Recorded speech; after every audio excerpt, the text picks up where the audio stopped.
नमस्कार साथियों, मैं विजय द फार्म नेशन कम्युनिटी से।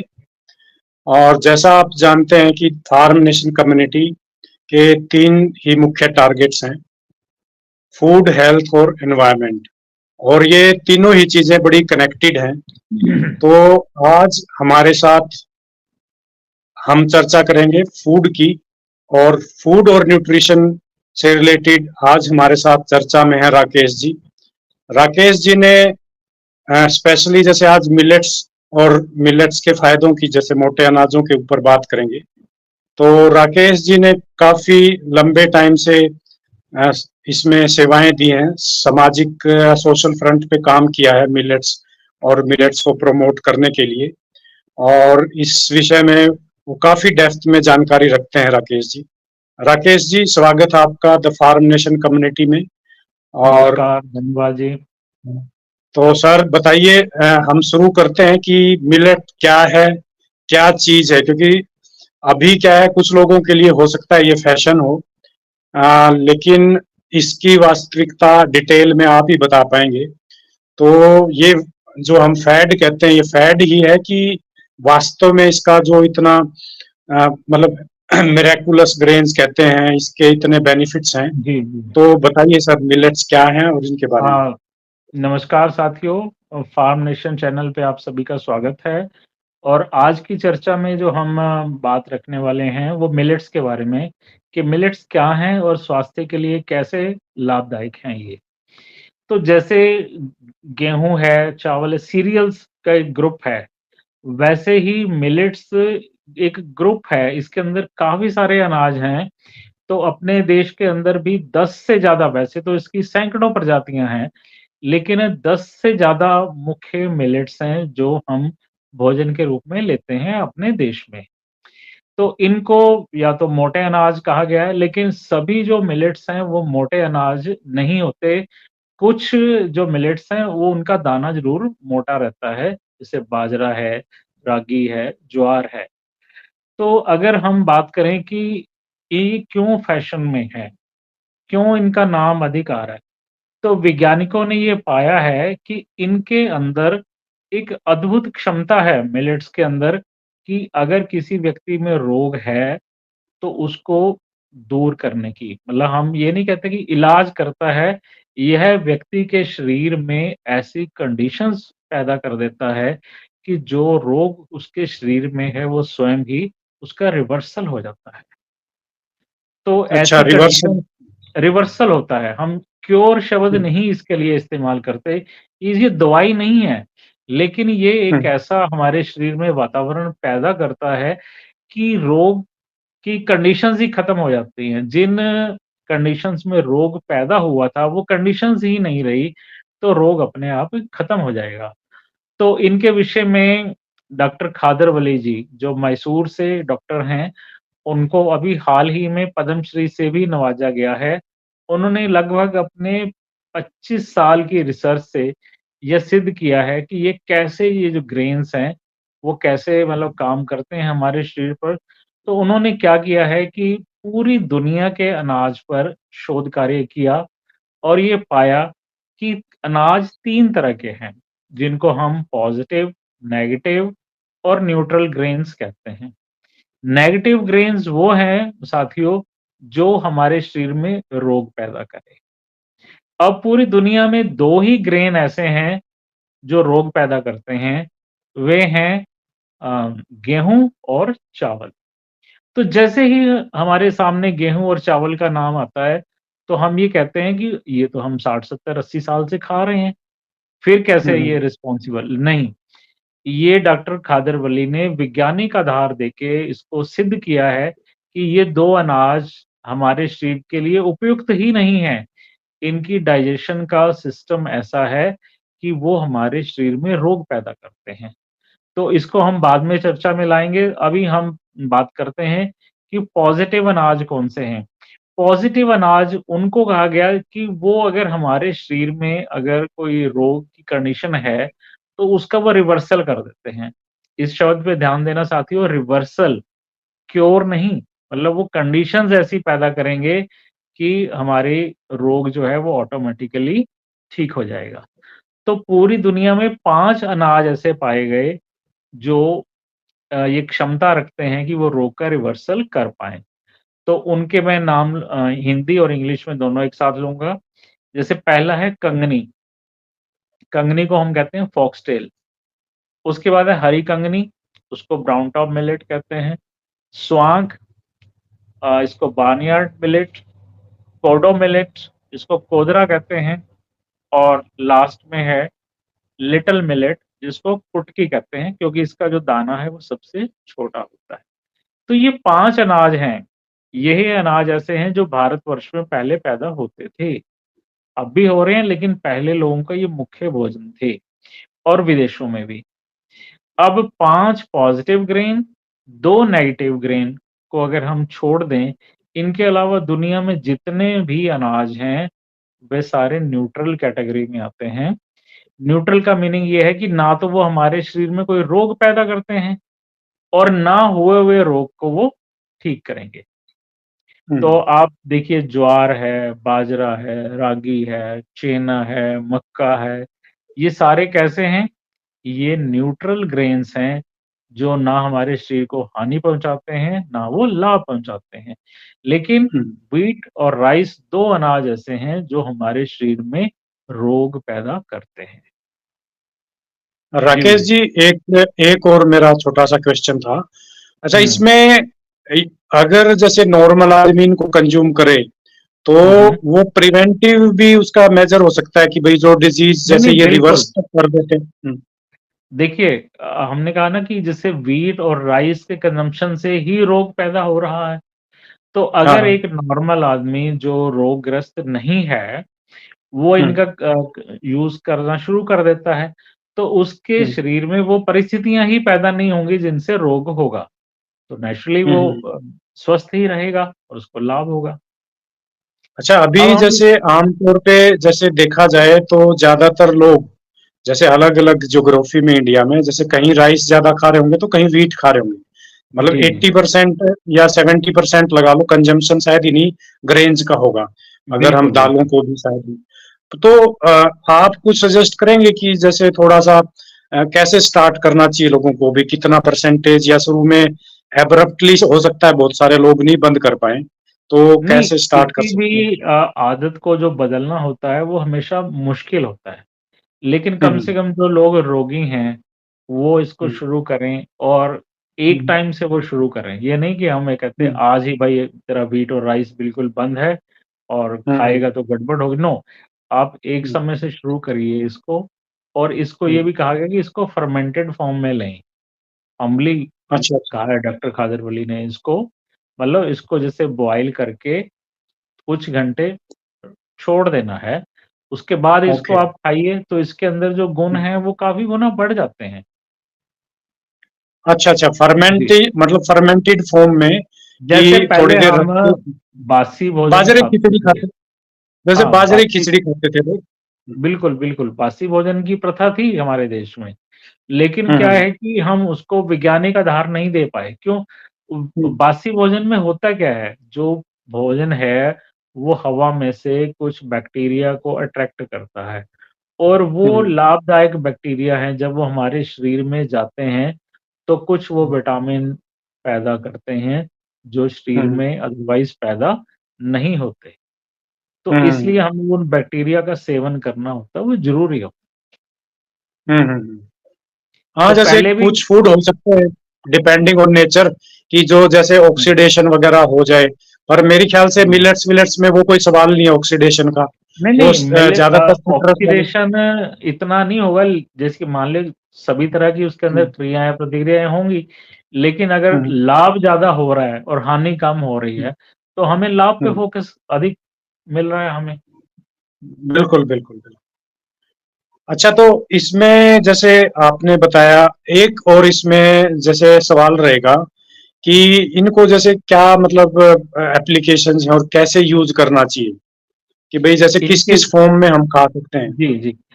इसको यूज़ करने का देखिए, इनके अंदर जो मूल अंतर है दूसरे अनाजों से, इनके फाइबर हम्म, कंटेंट का है।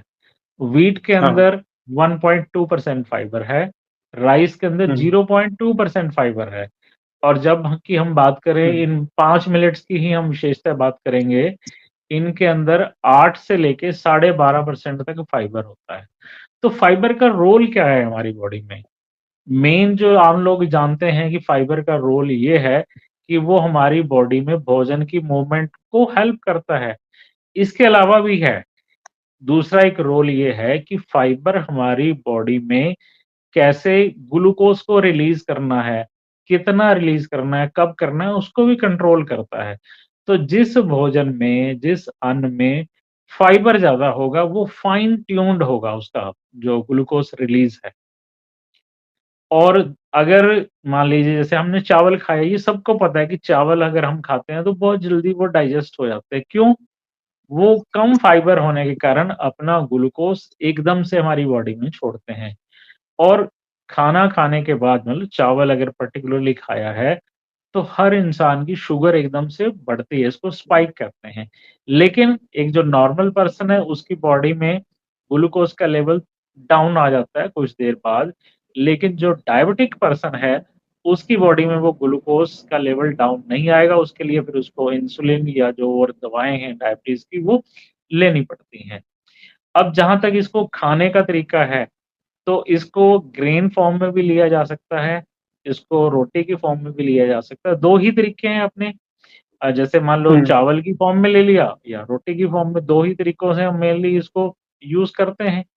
अब इनके अंदर फाइबर ज़्यादा होने के कारण क्या है, इनको पकाने के लिए इनको 6 से 8 घंटे तक भिगो के रखना बहुत ज़रूरी है। क्यों भिगोना है? क्योंकि इनका जो फाइबर है वो सॉफ्ट हो जाए। इनके अंदर फाइबर के रिंग्स होते हैं। नॉर्मली ग्रेन्स के अंदर सरफेस के ऊपर ही फाइबर रहता है, लेकिन हुँ, मिलेट्स के अंदर जो फाइबर है उसके रिंग है, ring upon ring, concentric rings बोलते हैं।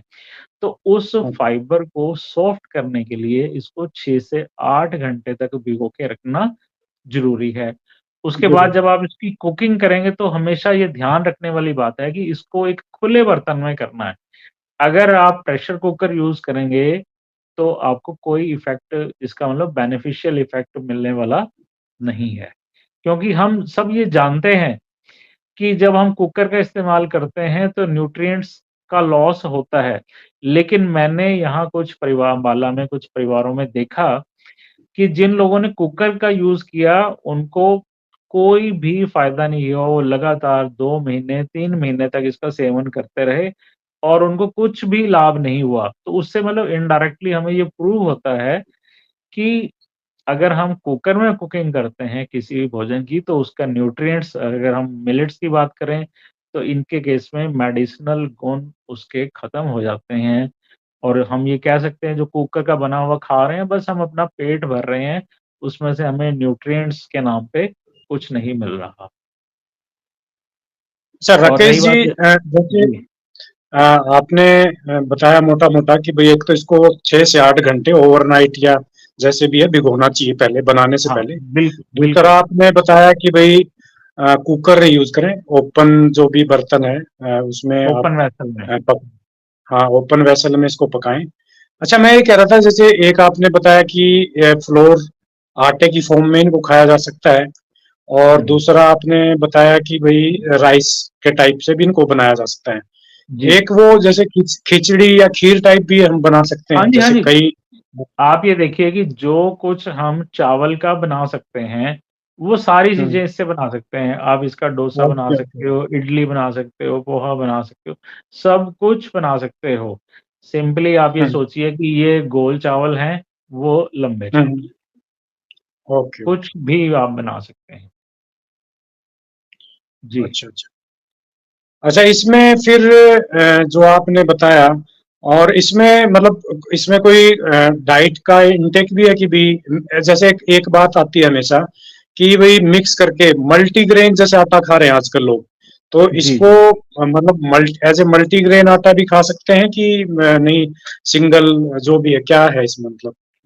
इसको हमें सिंगल ग्रेन रिकमेंड किया जाता है। हुँ, ये आयुर्वेद के हिसाब से भी बताया गया है कि एक समय में हमें एक ही अनाज खाना चाहिए। तो ओके, मिलेट्स ठीक, के ठीक। केस में क्या है कि इसकी जनरली रिकमेंडेशंस होती हैं बीमारी के हिसाब से क्योंकि जो हुँ, हर एक मिलेट है वो किसी पर्टिकुलर ऑर्गन पे काम करता है और साथ में बाकी बॉडी पे तो कर ही रहा है। अब जैसे मान हुँ, लीजिए कोडो मिलेट है, तो कोडो हुँ, मिलेट हमारे खून की सफाई करता है। फॉक्सटेल अच्छा, अच्छा। मिलेट है, वो हमारी नर्व्स के लिए है। अब मान लीजिए कोई हुँ, ऐसा रोगी है जिसको कोई नर्व्स का रोग है, तो उसको हम हुँ, फॉक्सटेल मिलेट अधिक देंगे और बाकी हुँ, मिलेट्स कम देंगे क्योंकि उसकी ओवरऑल बॉडी की भी क्लीनिंग और इफेक्ट देखना है और नर्व्स के हुँ, ऊपर हमें कुछ ज़्यादा प्रभाव देना है, तो फॉक्सटेल हुँ, मिलेट ज़्यादा देंगे। तो हुँ, इसी तरह से सारे जो ये स्पेसिफिक भी हैं और जनरल भी हैं। तो ये प्रोटोकॉल इसका बनाया जाता है रोग के हिसाब के। इनके हिसाब से कुछ काढ़े भी रिकमेंड किए जाते हैं डॉक्टर कादिर वली, लेकिन क्योंकि आज हुँ, हम चर्चा मिलेट्स पे कर रहे हैं, तो अपने आप को हम मिलेट्स तक ही सीमित रखेंगे। शिव हुँ। जी, अच्छा, इसमें जैसे एक एस्पेक्ट आपने बताया कि इसमें अलग-अलग मिलेट अलग-अलग डिजीज के साथ या अलग-अलग उसके मतलब उसकी कंपोजिशन अलग होगी, उसमें न्यूट्रिएंट्स अलग होंगे, तो हुँ, इसलिए उसका कुछ स्पेसिफिक यूज भी हो सकता है depending on the type of क्या कंडीशन है बंदे की, जिसके लिए हम इसको आपने बताया कि भाई क्योर नहीं कहेंगे, रिवर्सल भाई उस डिजीज के रिवर्सल के लिए यूज करें। तो जी, जी। उसको मतलब उस स्पेसिफिक इंडिविजुअल को स्पेसिफिक ग्रेन करना चाहिए यूज। एक देखिए ये भी हो हर सकता है कि हाँ, एक और मेरा इसके साथ था क्वेश्चन। मेरा क्वेश्चन था कि कुछ ऐसा भी है कि नहीं, जैसे किसी को कैल्शियम ज्यादा चाहिए तो ये खाना है, किसी को आयरन ज्यादा चाहिए तो ये खाना है, या स्पेसिफिक कोई विटामिन ज्यादा चाहिए तो ये खाना है, क्योंकि फाइबर तो इनमें ऑलमोस्ट सब में ही अच्छा खासा है, एक्सेप्ट जी, जी। थोड़ा बहुत डिग्री में चेंज होगा, पर सर्टेन हो सकता है कुछ ऐसा कुछ है कि कुछ मिनरल्स या विटामिन किसी में ज्यादा है देखिए तो अगर वो। आप इन मिलेट्स का सेवन करते हैं, ये 5 भी है, इसके अलावा जैसे आप बाजरा है, रागी हैं, तो हम्म, मिनरल्स आपको प्रचुर मात्रा में मिल जाते हैं। लेकिन फिर भी अगर हम्म, आप पूछ ही रहे हैं, तो जैसे हम्म, आयरन के लिए स्पेसिफिकली बाजरा रिकमेंड किया जाता है ओके, ओके, और ठीक, ठीक। कैल्शियम, कैल्शियम के लिए हुँ, रागी। ये हालाँकि ये न्यूट्रल हुँ, ग्रेन है, अगर ये हुँ, महिलाओं के लिए इसको सुपर ग्रेन कहा गया है कि अगर हुँ, 40 के बाद महिलाएँ हुँ, हुँ, हफ्ते में अगर 1 दिन भी रागी की रोटी खा लेंगी, तो हुँ, उनके कभी भी उनके शरीर में कैल्शियम की कमी नहीं होगी। नहीं, मतलब ग्रेन्स के अंदर सबसे ज़्यादा कैल्शियम रागी के अंदर पाया जाता है। तो ये हाँ, क्योंकि स्पेसिफिक कैल्शियम ही हाँ, एक ऐसा मतलब मिनरल है, जो काफ़ी मतलब हड्डियों के लिए या काफ़ी प्रॉब्लम होती है, कैल्शियम की तो जैसे विजय जी पूरी दुनिया में शॉर्टेज हो रही है क्योंकि हमें देखिए क्या हो रहा है कि ये सनलाइट में बैठने से मिलता है। इसका प्रिकर्सर हमारी हुँ, बॉडी में होता है, लेकिन एक्चुअली विटामिन डी नहीं होता। तो विटामिन डी तब हुँ, बनेगा जब हम धूप में जाएँगे। धूप में आजकल लोगों हुँ, ने जाना नहीं तो विटामिन डी की सब में शॉर्टेज है। और इन शॉर्टेज है, ठीक। पर्टिकुलर लेडीज़ के अंदर और ज़्यादा शॉर्टेज है। हर लेडी हुँ, विटामिन डी, कैल्शियम सप्लीमेंट पे चल रही है आजकल। इवन जेंट्स हुँ, के अंदर हुँ, भी है ये लेकिन महिलाओं के अंदर ये संख्या ज़्यादा है। तो उनके हुँ, लिए कहा गया कि अगर वो रागी की रोटी का सेवन शुरू कर लेती हैं, तो उसमें हुँ, कभी उनको कैल्शियम की दिक्कत आएगी ही नहीं। मतलब ऐसे सप्लीमेंट खाने की ज़रूरत नहीं पड़ेगी एटलीस्ट। बिल्कुल, बिल्कुल सप्लीमेंट तो आप हुँ, भूल जाएँगे अगर आप ये ग्रेन्स हुँ, खा रहे हैं। अगर आप हुँ, देखिए, अगर एक स्वस्थ आदमी अगर पूरी तरह से नहीं है तो उसको पार्शियली तो अपने भोजन के अंदर इंट्रोड्यूस करे ना। हुँ। अच्छा, अब हम थोड़ा इस पे भी बात कर लेते हैं, चर्चा कर लेते हैं। एक तो ये कि भई इनकी इकोनॉमिक्स क्या है, फार्मर को देखते हुए और कंज्यूमर को देखते हुए। क्योंकि कोई भी जी। चीज़ नई मार्केट में आती है तो फार्मर का ये सवाल होता है कि भाई इससे मेरी इनकम तो डाउन नहीं हो जाएगी, या हुँ, इसके लिए क्लाइमेटिक कंडीशन, ज्योग्राफिक कंडीशंस क्या रहेंगी, ठीक है? दूसरा कस्टमर का ये आता है कि मेरी पॉकेट पे, जैसे इंडिया जैसे कंट्री के लिए जहाँ पे जिनकी पॉकेट काफ़ी सेंसिटिव है, प्राइस सेंसिटिव है मासिस, और ये मासिस वाले प्रोडक्ट हैं, जैसे पुराने हुँ, पुरातन काल से ही, भले ही बीच में ये काफ़ी लोगों ने गायब सिर्फ हो गए थे। राइस और गेहूं पे आगे। तो अब हुँ, हम हुँ। इनकी थोड़ी इकोनॉमिक्स पे बात करते हैं, फार्मर्स के पॉइंट ऑफ व्यू से और कस्टमर के पॉइंट ऑफ व्यू से। तो उसके ऊपर आपका क्या कहना है? देखिए सबसे पहले तो हम कस्टमर की बात करते हैं, कि अगर हमें हाँ। मार्केट में इसको लेके जाते हैं, हुँ, तो आम लोगों को जिसको रिकमेंड करिए वो झटका लगता है उसको इसके रेट सुन के। अगर हम अच्छा, आम अच्छा। सिटीज की बात करें, जैसे हम चंडीगढ़ में, अम्बाला में, तो इनमें हुँ, 1000 रुपए से लेके 1100 रुपए के बीच में इसका 5 kg का पैक मिलता है। 500 मिलिट्स को हुँ, मिला के पैक बनाया होता है। तो हुँ। रफली अगर हम कहें कि ये 200 रुपए से लेके 250 रुपए किलो तक बिकते हैं, एवरेज प्राइस है इसका, और ठीक। एवरेज प्राइस इनका ये है। तो हुँ, लोग सोचते हैं इतना महँगा, लेकिन हुँ, जो उसके बेनिफिट हो रहे हैं और इसका हुँ, कंज़म्पशन, मतलब हुँ, हम अगर अपना इनटेक देखते हैं तो वो कम है। मतलब हम हुँ, थोड़ी मात्रा में मिलेट खा पाते हैं, तो हुँ, कुछ तो हुँ, वहाँ से कंपनसेट हो जाता है। अब प्लस हुँ, मान हुँ, लीजिए आप डायबिटिक हैं, आपकी शुगर हुँ, ठीक हो गई, तो हर हुँ, जो शुगर का पेशेंट है वो आप मोटे रूप से मान के चलिए कि 50 रुपए की दवाई तो रोज़ खाता है। ये तो मिनिमम है, इससे ज़्यादा वाले भी हैं। तो अगर आप ठीक हो जाते हैं ये ग्रेन्स खा के, तो आप किसको प्रेफ़र करेंगे? ठीक होना प्रेफ़र करेंगे या गोली खाना प्रेफ़र करेंगे? ये कस्टमर ने चूज़ करना है। तो लेटर ऑन, मतलब थोड़ा समझाने के बाद लोगों को समझ आ जाती है कि सेहत की कीमत ज़्यादा है। अब इनका रेट ज़्यादा क्यों है? प्रोडक्शन कम है। अब हम किसान की बात करते हैं कि किसान वो चीज़ उगाएगा, जो चीज़ मार्केट में बिकेगी। अब मार्केट में लाने के लिए किसान को कहाँ दिक्कत आ रही है? जैसे हम अपने उत्तर भारत की ही बात करें कि पंजाब में, हरियाणा में इसकी जो खेती है वो काफ़ी कम है। तो इसमें दिक्कतें क्या है? एक तो इसकी डी-हस्किंग की मशीन्स नहीं है। अभी भी हरियाणा में कहीं पर भी इसकी मशीन नहीं है। लोगों को हमें, इवन हम अम्बाला में उगाते हैं, तो इसकी डी-हस्किंग करवाने के लिए हम पंजाब में जाते हैं। एक तो इश्यू ये है। दूसरा, एक आम किसान के लिए बेचने की समस्या है। तो हुँ, जब तक सरकार की तरफ से सपोर्ट नहीं बनती या किसानों का एक समूह नहीं बनता, जैसे पंजाब में समूह में खेती की जाती है, और हम भी ऐसे हुँ, अम्बाला के आस-पास इसको प्रमोट कर रहे हैं कि भई आप उगाइए, हम आपसे इस परचेज़ कर लेंगे। तो तब तक इसका वो नहीं है, फ़ायदा नहीं है। मतलब किसान लेके कहाँ जाएगा? जो चीज़ बिकेगी नहीं, वो उगाएगा नहीं। किसान तो सीधी-सी बात है कि वो चीज़ उगाएगा जो उसकी बिक रही है। अब गेहूँ और हुँ, चावल के लिए ऐसा तंत्र है हमारे देश में कि आप उगाओ, मंडी में ले जाओ और आपकी हाथों-हाथ बिकती है। आप कोई और हुँ, अनाज उगाते हैं, अपने हरियाणा, पंजाब में तो बिक जाता है। दूसरे स्टेट्स में ऐसा सिस्टम ही नहीं है कि आपका अनाज सरकार खरीदेगी। औने-पौने दाम पे वो बेचने के लिए किसान जो है वो मजबूर हैं।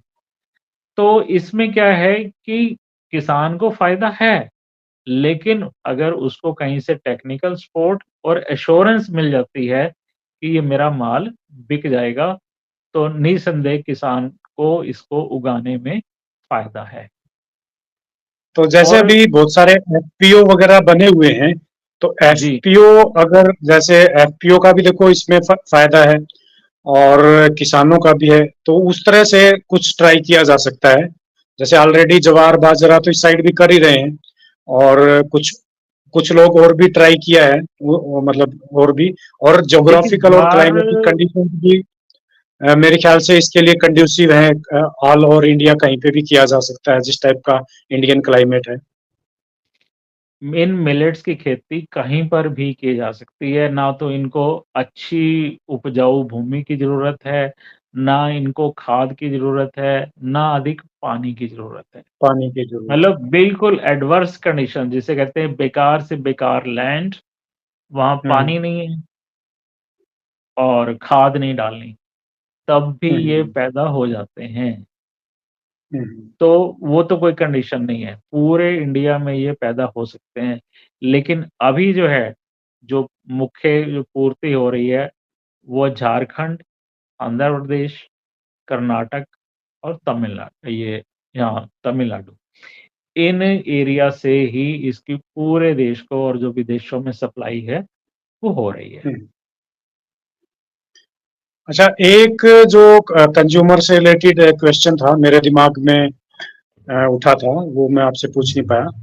एक जी, ये है कि जैसे इसका मैंने कहीं देखा है, पढ़ा है, सुना है कि इसका कंजम्पशन 4-5 गुना कम होता है, जैसे और आप ग्रेन ले लो ना, व्हीट और राइस से।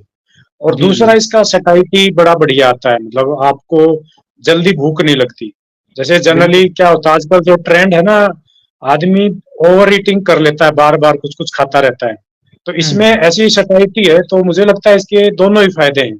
एक तो मतलब ज्यादा पेट पे वजन नहीं आता है इसका, और दूसरा क्या है, बार बार कुछ कुछ जो आदमी खाता रहता है ना, जो फास्ट फूड या कुछ भी चीजें, तो इस सैटिस्फैक्शन ऐसी आती है कि वो खाने का मन ही नहीं होता। तो मेरे ख्याल से इसके दोहरे फायदे हैं। आपका इस पे क्या तर्क है? देखिए, इसमें अधिक फाइबर होने के कारण ये हमारे शरीर में, जैसे आप कहोगे हमारी आंतों में, ये धीरे-धीरे चलता है। तो हम्म जब हमारी आंत खाली ही नहीं हो रही, तो हमें सिग्नल ही नहीं आएगा दिमाग में कि भूख लगी है। हम्म हम्म और मैं आपको इसमें एक निजी उदाहरण बताता हूँ कि हमने एक शॉपकीपर हैं, उनको दिया था, तो वो कहते हैं कि शाम को मतलब वहाँ शॉप पर बैठे-बैठे पकौड़े खाने का दिल कर जाता था। लेकिन जब से मिलेट खाने लगे, तो वो तो सोच में भी नहीं आता कि हमें कुछ खाना है। अब सोच में हमारी तब आएगा ना जब हमारा पेट खाली होगा। अब अगर आपने दोपहर को चावल खा लिए, तो आपका पेट 5 बजे 6 बजे खाली हो गया। फिर आप कहोगे समोसे खा लेते हैं, पकौड़े खाते हैं। तो वो सेठ जी ने समोसे, पकौड़े खाने सब कुछ बंद कर दिए, अब तो इस तरफ हमारा ध्यान ही नहीं जाता। अब कई लोग हमें प्रश्न करते हैं कि क्या हमें ये तीनों टाइम लेने हैं? तो मेरा ये हम्म कहना है कि भाई आप शुरू तो करो। जो ये भोजन शुरू कर लेगा वो 2 टाइम ही खाएगा अधिक से अधिक, तीसरे टाइम तो वो माँगेगा ही नहीं। सपोज़ आपने हम्म 9 बजे खाया, आपका हम्म 6-7 घंटे में जाके वो डाइजेस्ट होगा, उससे भी ज़्यादा ये लेते हैं डाइजेशन में। आपको शाम हम्म को जाके भूख लगेगी, तो आप दूसरे टाइम खा लोगे, आपका रात गुज़र जाएगी। कोई भी हम्म आदमी जो पूर्णतः मिलेट डाइट पर है, वो 3 टाइम तो मेरे हिसाब से खाएगा ही नहीं, क्योंकि उसकी हम्म डाइजेशन ही कंप्लीट नहीं होगी because of the slow movement in alimentary canal. तो वो खाएगा 2 टाइम, एक तो हमारा यहाँ कंज़म्पशन कम हो गई ग्रेन की, और दूसरा इनकी कम क्वांटिटी से ही हमें तृप्ति हो जाती है। तो यहाँ भी अब मान लो हम 10 किलो गेहूँ खा जाते हैं महीने में एक आदमी, तो इनका 3 किलो ही खाएगा।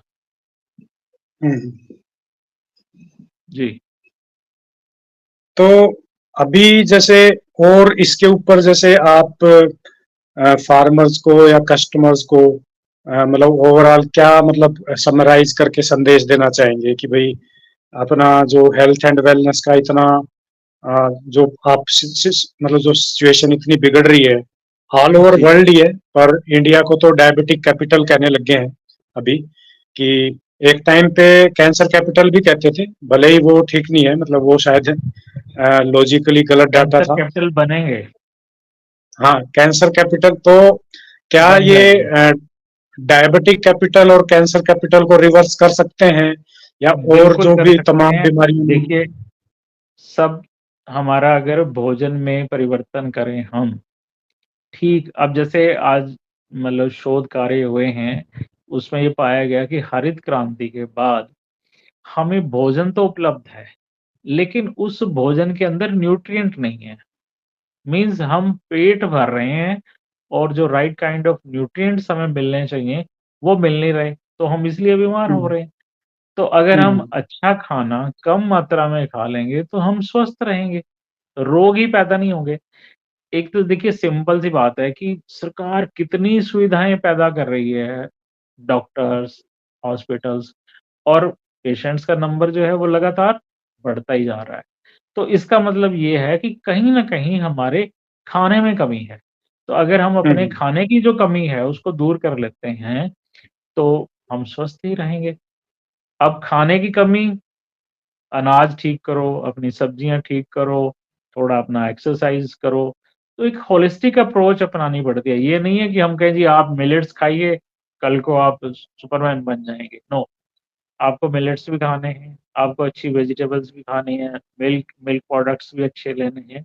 मतलब वो अडल्टरेटेड नहीं होने चाहिए, अच्छी क्वालिटी के होने चाहिए, और फिर आपको योग, एक्सरसाइज़ भी करना है। अगर एक तरफ तो हम कहें जी मिलेट्स खाइए, अब रात को 11 बजे भैया जी मिलेट्स खा लो और सो जाओ। आप हम्म कहोगे जी मुझे तो कुछ हुआ नहीं। अरे भई क्या होना है तेरे को? तेरी दिनचर्या ही ठीक नहीं है। तो हमें अपनी जो दिनचर्या, ऋतुचर्या वो सब हमें ठीक रखनी पड़ेगी। भई हमें भोजन जो है वो सोने से 2 से 3 घंटे पहले लेना है, तभी हम किसी भी चीज़ का लाभ ले पाएँगे। अब टाइमिंग ही ठीक नहीं है हमारे अगर, तो फिर क्या अच्छी चीज़ का भी कोई लाभ मिलने वाला नहीं है हमें।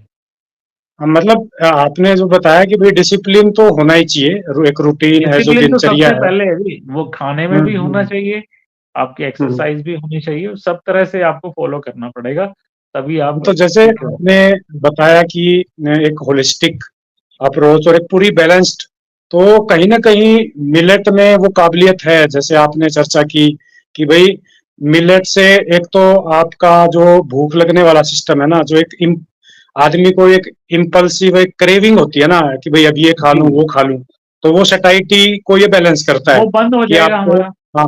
एक दूसरा क्या है, एक और मुझे इसमें बैलेंस लगा, हमारा कहीं पे भी जैसे अभी अ, किसान को पानी की दिक्कत और इतना पेस्टिसाइड उसके ऊपर मतलब आधारित हो गया है, तो उसकी भी इसमें जरूरत नहीं है। मतलब हमारी जो देखिए, लैंड जो खाली पड़ी है ना, बल्कि लैंड, इवन जो लैंड खाली पड़ी है वो यूटिलाइज हो जाए। और ये तो मतलब ऐसे ग्रेन है, ये कहते हैं भाई मुझे जरूरत ही नहीं है पेस्टिसाइड और उस स्प्रे की। तो जो एक ये एक अलग से जो केमिकल्स और जहर हमारे खाने में पेस्टिसाइड्स और फर्टिलाइजर के थ्रू जा रहे हैं, तो वो भी शायद बैलेंस हो जाएगा। तो ये कई बिल्कुल। टाइप के बैलेंस अब इसमें देखिए, पॉसिबिलिटी लग रही है। पानी की कमी होती जा रही है, वाटर टेबल हमारा नीचे जाता जा रहा है। अब हमारा हम्म। कहना एक बड़ी बात हो जाएगी कि जैसे हमारा दक्षिण हरियाणा है, तो पूरे हम्म। दक्षिण हरियाणा में आप मिलेट्स की खेती करवा दो ना। भई 1 हाँ हाँ। बारिश तो हो जाती है ना, इनके लिए हम्म। 1 या 2 बारिश हो जाना ही काफ़ी है। हम क्यों काफी। पानी के लिए पंजाब से लड़ाई कर रहे हैं? हम्म। मिलेट्स की खेती को प्रमोट करें, हालाँकि देखो हमारा कहना ये बड़ी बात हो जाती है, ये नेताओं का काम है सोचना। हाँ, ये लेकिन पॉलिसी ऐसे मैटर आ जाता है, लेकिन हाँ, लेकिन फिर भी जो देखो हमारा काम है किसानों तक जागरूकता पहुंचाना, कस्टमर तक जागरूकता पहुंचाना, और वो दोनों एक कम्युनिटी मॉडल बना लें। भाई कंज्यूमर मिलेट खाना शुरू कर दें तो उनकी हेल्थ इंप्रूव होगी, अगर वो खाना शुरू करेंगे तो किसान उगाना शुरू करेंगे। अगर मैं बिल्कुल। मान लो बाजरे की डिमांड करूंगा या रागी की डिमांड करूंगा या कोडो फोक्सटेल इनकी डिमांड करूंगा, तो कहीं ना कहीं किसान वो उगाना शुरू करेगा। और ये ओवरऑल जैसे देखा पूरा ही एक एनवायरमेंट फ्रेंडली ग्रेन्स लगे, आपको हेल्थ फ्रेंडली ग्रेन लगे और फार्मर फ्रेंडली भी लगे मुझे, जो हमारी चर्चा बिल्कुल, से निकल के आ रही है मोटी मोटी बात आप बिल्कुल सही कह रहे हैं विजय जी, कि इससे हमें आर्थिक लाभ, सामाजिक लाभ और सेहत का लाभ, वातावरण का लाभ, सब तरह का है। लाभ है। और क्योंकि हमारे भोजन में अन्न का योगदान सबसे ज़्यादा होता है, फ्रूट्स, वेजिटेबल्स तो है ही है, लेकिन सबसे ज़्यादा हम अनाज यूज़ करते हैं, तो अगर हम अपना अनाज ठीक कर लेंगे, तो हमने एक काफ़ी हिस्सा जो है वो ठीक कर पाएँगे हम। ठीक कर लेंगे, मतलब हाथी के पाँव में सबका पाँव, अनाज जी, जी, जी। से मतलब काफी कुछ हेल्थ बढ़िया हो अगर सकती हम है। अपना अनाज ठीक कर और ये लेते हैं, तो काफ़ी कुछ ठीक हो जाता है। और ये जो बातें हुई उसमें ऑल इन वन आ गया, ऑल इन जी, वन, ऑल इज वेल है। ऑल इज़ तो वेल। तो आपका राकेश जी जुड़ने के लिए बहुत बहुत धन्यवाद। और धन्यवाद, इससे धन्यवाद। रिलेटेड जो भी हमारे पास डिटेल्ड में रिसर्च बेस्ड लिंक्स होंगे, तो वो हम डिस्क्रिप्शन में वो हम सभी शेयर को कर देंगे। शेयर कर सकते हैं जी। हाँ हाँ हाँ। और ठीक है। इसमें भी मैं मेंशन कर दूंगा वीडियो में काफी जगह पे अपने व्यूअर्स के लिए। और जिनको डिटेल्स में जानकारी चाहिए जैसे आपसे संपर्क कर सकते हैं, आपसे नंबर डाल देना अपॉइंटमेंट मेरा लेकर। इसमें। हाँ हाँ, आपका नंबर डाल देंगे। और एक इसमें मैं ये कहना चाहूंगा कि अभी जैसे डिस्ट्रीब्यूशन और अवेलेबिलिटी का अगर कुछ इशू आए, तो द फार्म नेशन कम्युनिटी के अंतर्गत हम डिस्ट्रिक्ट वाइज ऑनलाइन स्टोर खोल रहे हैं मैक्सिमम जगह। तो जहां जहां अवेलेबल हो पाएगा, तो ये ऑनलाइन भी हम अवेलेबल करवाने की कोशिश करेंगे, और वो चीजें भी हम कम्युनिकेट कर देंगे कस्टमर को। तो सर बहुत बहुत आपका धन्यवाद। आपने धन्यवाद। नमस्कार, नमस्कार बहुत जी। ही बढ़िया, मतलब एकदम संक्षिप्त में गागर में सागर भरने वाली बात कर दी और बड़ी अच्छी जानकारी दी। और अगर हो सकेगा तो कुछ जो कमेंट्स आएंगे उनसे रिलेटेड हम कुछ और भी चर्चा इसी मुद्दे पर मिलेट्स के ऊपर आगे फ्यूचर में करेंगे। जी, जी। नमस्कार। नमस्कार, नमस्कार।